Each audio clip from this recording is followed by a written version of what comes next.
Hello everyone, the 316 Lego Maniac 316 here, back with another Monday Lightning Collection review. This time, I got the Target exclusive Andros. He's literally just called Andros. He retailed for about $22.99. He's currently a peg warmer. I've seen some Targets sell him for half price, even $8, so yeah. I got mine at full price on the Target website. I had it shipped here. But yeah, anyway, let's go ahead and take a look at the accessories. So first of all, effect pieces. He's got one for his spiral saber. This is the same one that's included with Time Force Red and I believe Lost Galaxy Blue. Lost Galaxy Blue might have a different one now that I'm thinking about it, but it's a nice enough effect piece. It's a little bit more orange than the one Time Force Red has, but it works. You just kind of just put it on. And then he also comes with a little blast effect piece for his blaster. Now it is a really like tiny hole in there, and it does fit, but it doesn't fit very well because of the way the blaster is made. As you can see, it's got a tip, but then it's got this section here, so it's kind of difficult to push that in there without it, warping the plastic. But you can do it. It is a little off-centered. You could probably try to finagle it, but it comes off pretty easy. Anyway, here's the blaster. I think this is missing paint. I didn't double check, but it looks good for what it is. I'm glad they didn't paint the handle too much. This is molded in that kind of like recycled silvery gray like plastic. I don't think it looks bad. If you wanted to paint this, you could, but it's fine. It doesn't bug me. And then, as I was saying, he has a spiral saber. I never really liked the look of this weapon. It's basically just like a drill bit on top of a handle. Call it a day.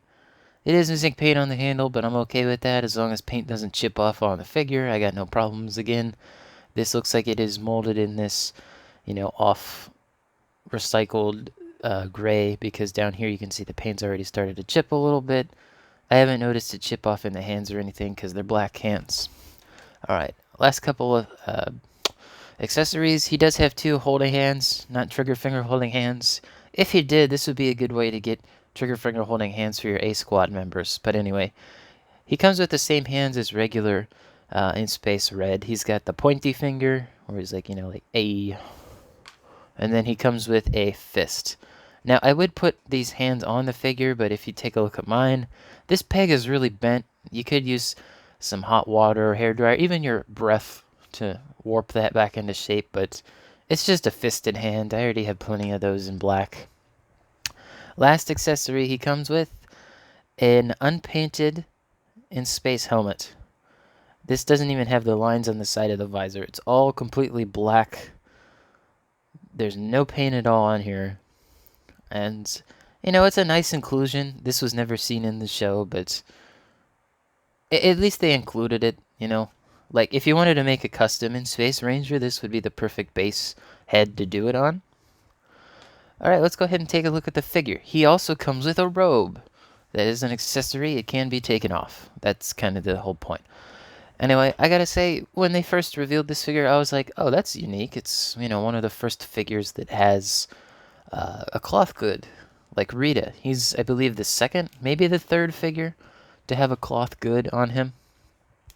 This robe is a very nice material. It is a little thick, but that's, standard for these types of figures. It's such a small scale, it's really hard to get a material that's thinner than this, that looks good. It does have a Velcro section. You can see it's stitched on here. Just put it on like that, and then put his hood up, and, he's disguised. If I remember correctly, the code name for this was, like, Disguised Andros, but on the box they just call him Andros, so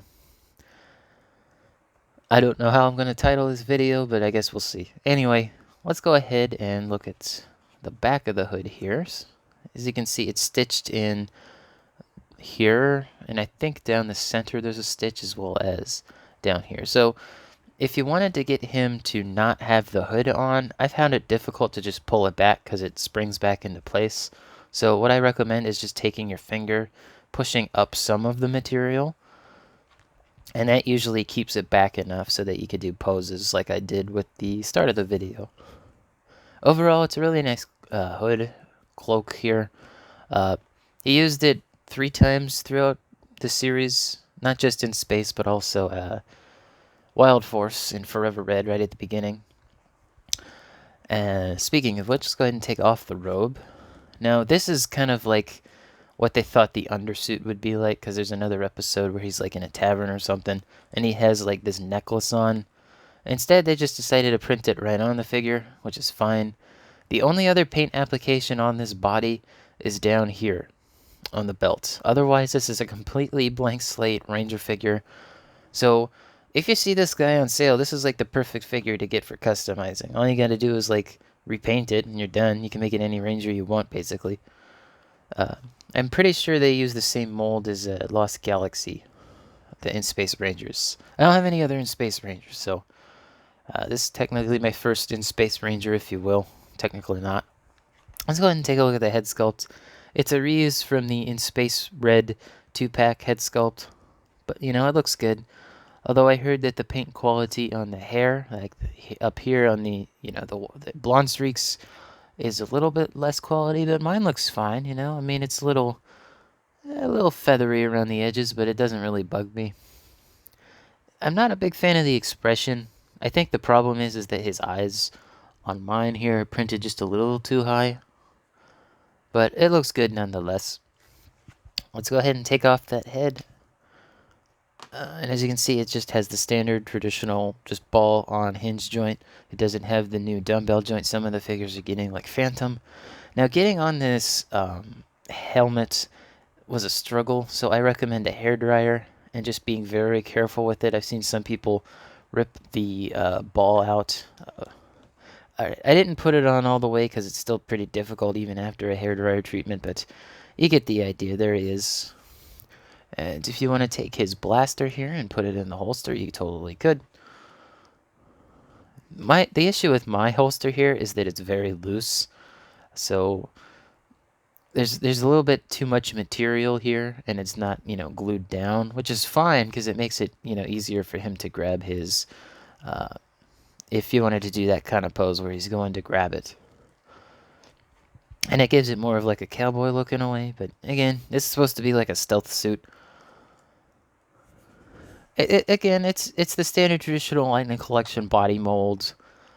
You're really not missing any new articulation or anything. It's got everything you'd expect with the butterfly joints, double hinge on the elbows and the knees. But yeah, there's no paint details to look at because there's only 2 applications of paint on the actual figure here. Let me take off this head. Actually, I think I did get it on all the way. Alright. Putting on Andros' head is really easy. It's just like pop, done. But the just in-space helmet. Now to put the cloak back on, just pull his arms back and feed them through. Really, it's not that difficult.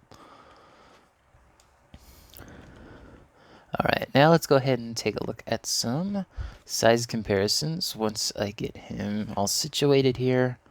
And let's keep the cloak up. No one needs to see him. Alright, so size-wise, with the cloak on, he's coming at like almost 6.5 inches, it looks like. That's with the cloak on. Without the cloak on, it's like 6.25 inches. So, yeah. Just the tip of the cloak adds a lot of height there. Anyway, I was saying Forever Red earlier, so let's go ahead and take a look at some of his other Forever Red comrades. We got Lost Galaxy Red here.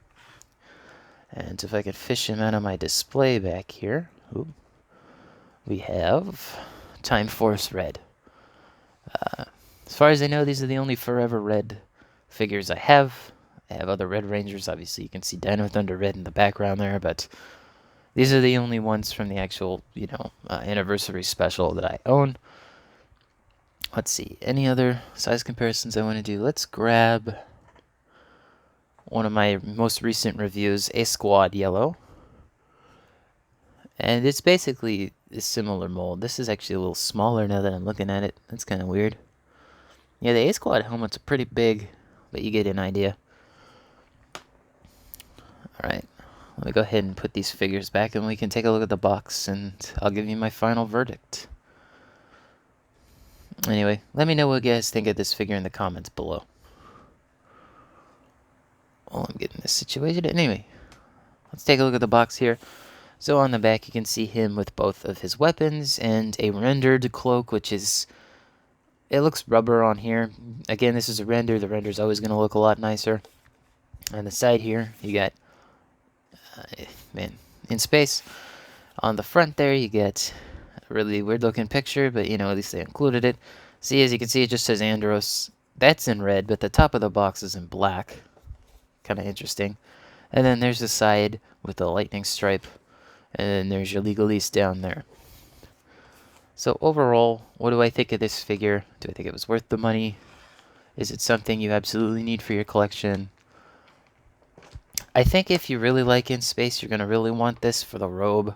But beyond the Robe by itself, unless you really want to use this for a display, I don't think it's that good of a deal for how much it costs. Like, don't get me wrong, it's nice that we have a cloth good and it's the same price as a regular, wave release. But I just, for someone who has only watched a few episodes of In Space, I don't think it's really worth it. I'll get around to that season eventually. I know it's arguably one of the best seasons of the show, so yeah, I'll have to let you know. But I do like the quality of the cloth material. I'm okay with them including, a new figure, but I kind of wish they had just included this with a regular In Space Red release, if they ever do a single release for In Space Red. At this point, I don't know if they will. The visor's kind of messed up, but no one ever talks about it. So, as I was saying earlier in the video, people have been finding him on sale for like half price or $8. Definitely buy him if you see him on sale. I'll say this, even if you don't like a figure, but it's on like a really good sale, you might as well pick it up, right? And if you want to reuse these cloaks for like if you're doing a Ninja Steel display, with the 3 mysterious figures, you could totally do that, because Time Force Red was wearing the cloak at one point. But yeah, I think for what you get, $22.99 is not a bad deal, but basically no one's picking up this figure, so if I were you, I'd just wait on a sale, and then when it's on a really good sale, go pick up like 2 or 3 of them, because this is a really good figure for customizing. It's a completely black suit with only 2 paint applications, and it's very easy to remove the belt holster if you really wanted to. Anyway, let me guys know what you think of this figure in the comments below. If you want me to get any of the other In Space figures, also let me know in the comments below.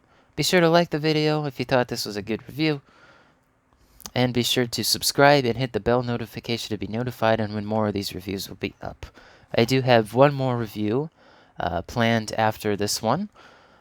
It's arguably one of my favorite figures in the line, actually. So, yeah, I'll see you guys next time. Peace.